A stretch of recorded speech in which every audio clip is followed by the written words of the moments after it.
about to leave, already packing. Come with me, I'm not really asking. We'll get away to a place where we don't know.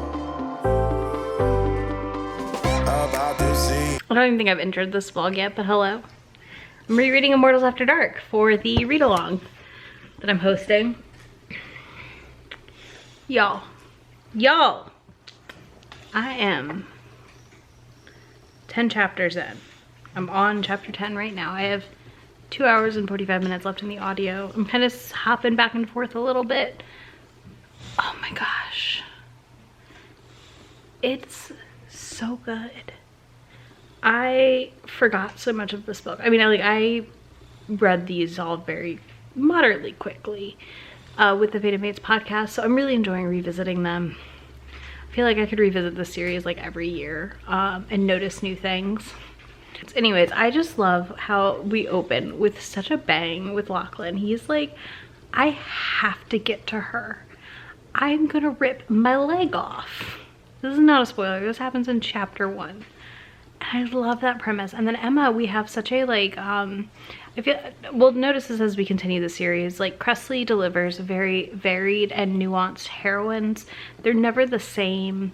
You know, Emma, of course, at first is very scared and shy and quiet kind of person. Like she's still figuring herself out because she's like half vampire, half something else.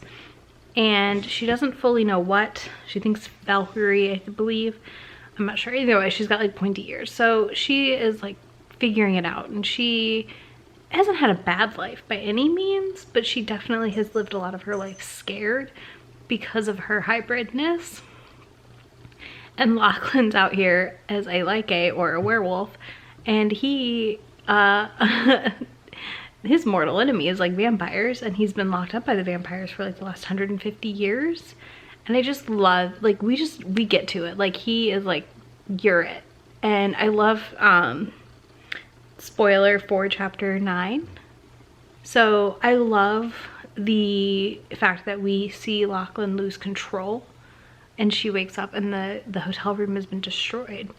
But Lachlan literally left like a bubble around her of safety in his moment of like uncontrolled power, rage, whatever. And he left the curtain thing over, like the sheet over the curtains so she wouldn't be harmed. So it's like, even in his most like raw state, he still remembers to protect her. And I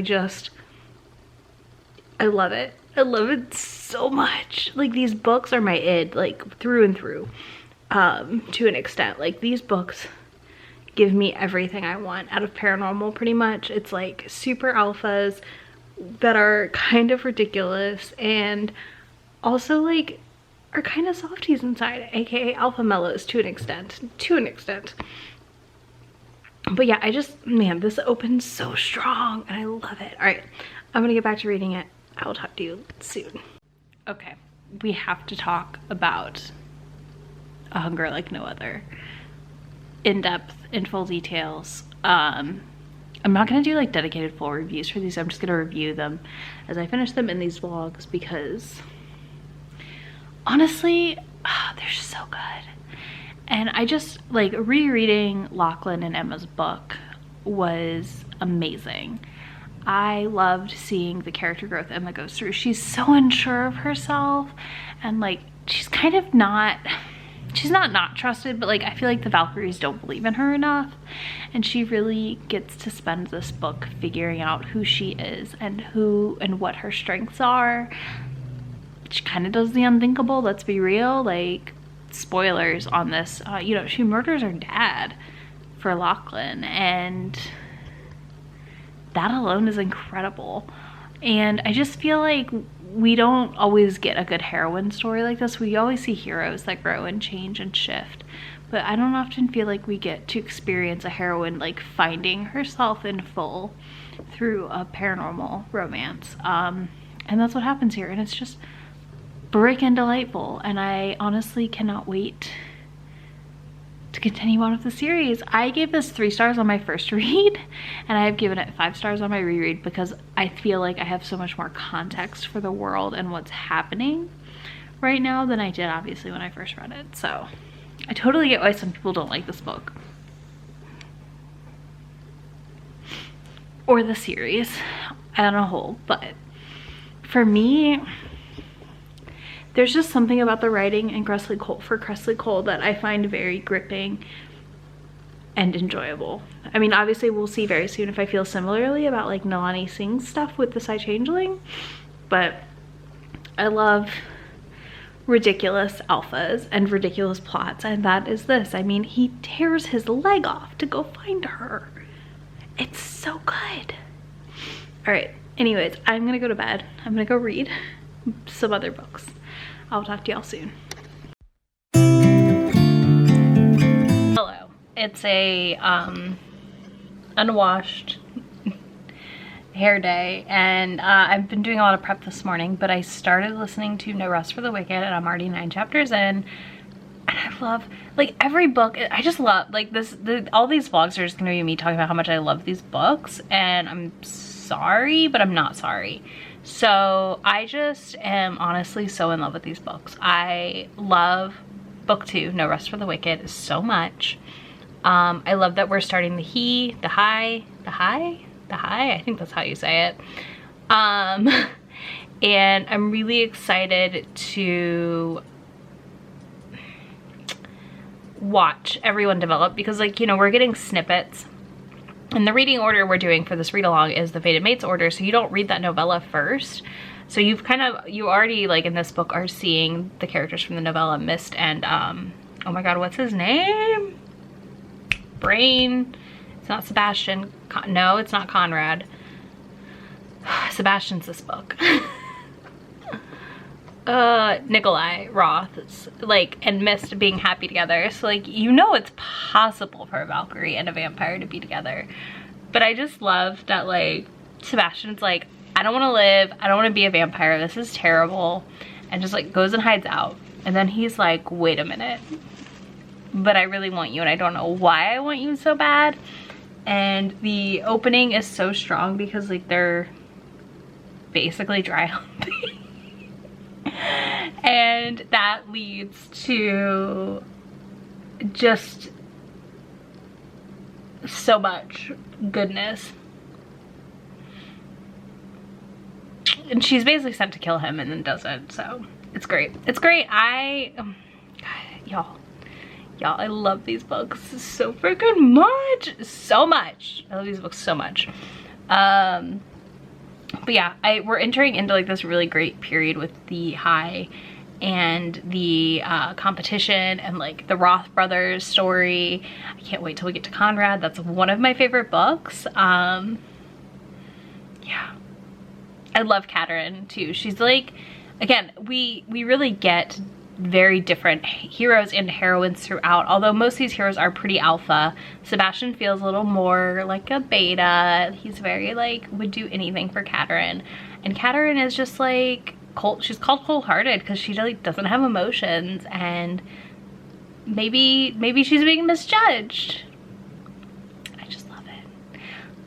Yeah, I'm gonna go back to listening while I do my makeup and get ready to film, so I'll talk to y'all in a little bit when I read more. Probably gonna finish it today, so that's happening. You know, the best part about vlogs with me is the fact that you get me in my pajamas all the time, because I'm so bad at updating you right after I finish a book, because, like, I will have a dog on me or a cat on me or the phone rings, you name it. But I did finish No Rest for the Wicked, and y'all, it was a 5-star. It was a 3-star in my first read. I think it's like a 4.5, 5-star now. It's definitely not my favorite in the series, but Sebastian is such a little soft boy, and I love him for it. All he wants to do is love Katerin.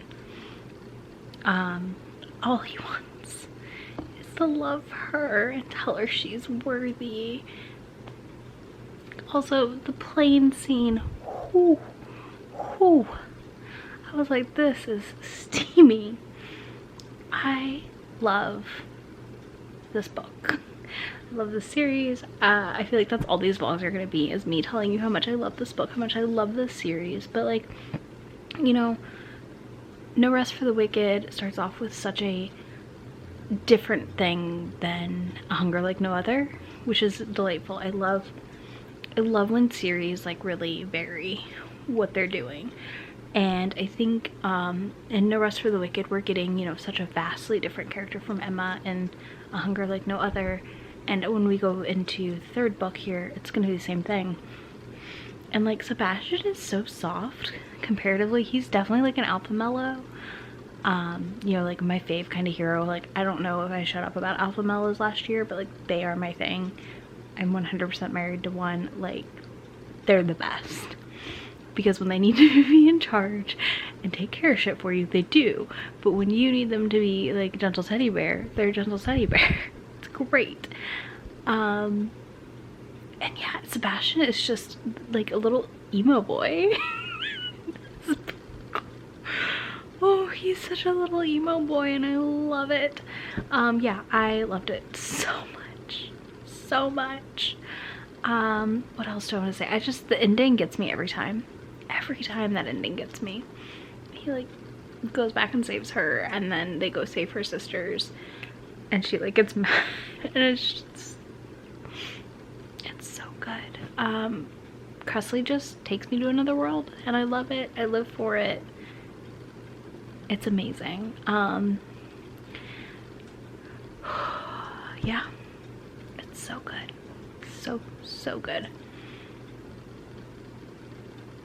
I cannot wait to start Wicked Deeds on a Winter Night. I cannot wait to get to Sabine's book with y'all. I'm just so excited about this reread. I feel like these first 3 books are like our running start, and then I'm worried that as we keep rereading I'm gonna be like, but I don't want to wait. But now I have one left, and then this vlog will be done. I'm really excited. Stop saying yeah, all right, that's it. I will talk to y'all later. Hello. I'm currently doing laundry and listening to Wicked Deeds on a Winter Night, and I wanted to update you now. I'm washing my bedding, hence the naked bed. Y'all, I forgot how much I love this book. I forgot how much I love Mariquetta. She's just like, I'm gonna do this. I'm so immortal, and I'm gonna participate in the high, which seems like the worst choice to make, but she's doing it. And then poor freaking Bowen is like, oh shit, I fucked up. I'm on chapter 12 and I'm here, I'm living for it, I'm loving it.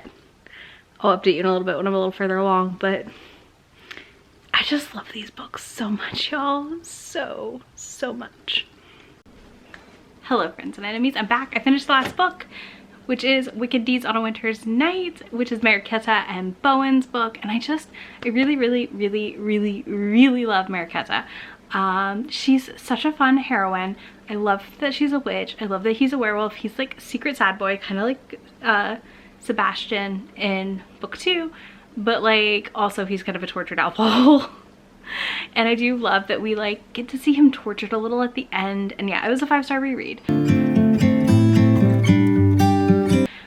The biggest thing I'm noticing as I reread these books is there's characters who show up that I realize how early on I loved them in my original reads. So I fell in love with Redstrom and Caden in book 2 on my first read, and that love has continued, knowing what's gonna happen. I cannot wait for Redstrom to get tortured a little bit by Sabine.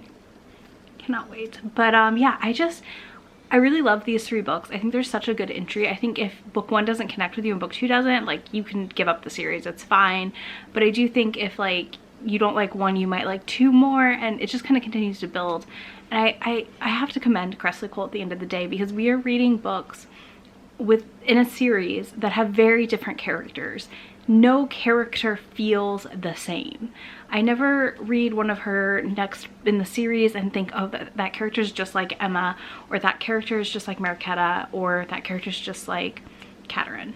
It just doesn't happen, and I love it. I mean, like, there's similarities, but everyone's journey and situation is different, and I really love how the overarching plot is like kind of dipped in here and there. Like, we're getting little trickles of it, but there's not this big explanation yet, and that doesn't really come for a while, and I actually really like that because I do think it makes a lot of the books easy entry points into the rest of the series. So once a month you will be getting Immortals After Dark vlogs. There will be spoilers in these vlogs, obviously. You're here, you should know that. But yeah, I am just so excited to continue reading this. If you are watching this and you didn't know, the live show is February 5th at 9 p.m. Eastern Standard Time on Charles's channel, so be sure to join us there. I believe Brie from Falling for Romance is joining us, and I can't wait to have her on, and we're going to talk about these books. There will be a live show once a month. It'll generally be the first full Friday in the next month, so you have time to read the 3 books. And the Discord is linked in the description box, so please come join us. If you liked the vlog, give it a thumbs up. Let me know if there's anything specific you want me to discuss in the upcoming books in my vlogs. I'm happy to. I kind of just breezed through these first 3 books because I love them so much. And this series is becoming such a comfort series to me, which is really exciting. I'm not usually someone who rereads a lot, but the more I have reread of Immortals After Dark, the more I feel like this is my comfort reading series. So that's exciting. All right, y'all, thank you so much for watching. Give the video a thumbs up if you enjoyed it, and I will catch you back here in a few days with my next video. Bye. Really asking, we'll get away to a place where we don't know.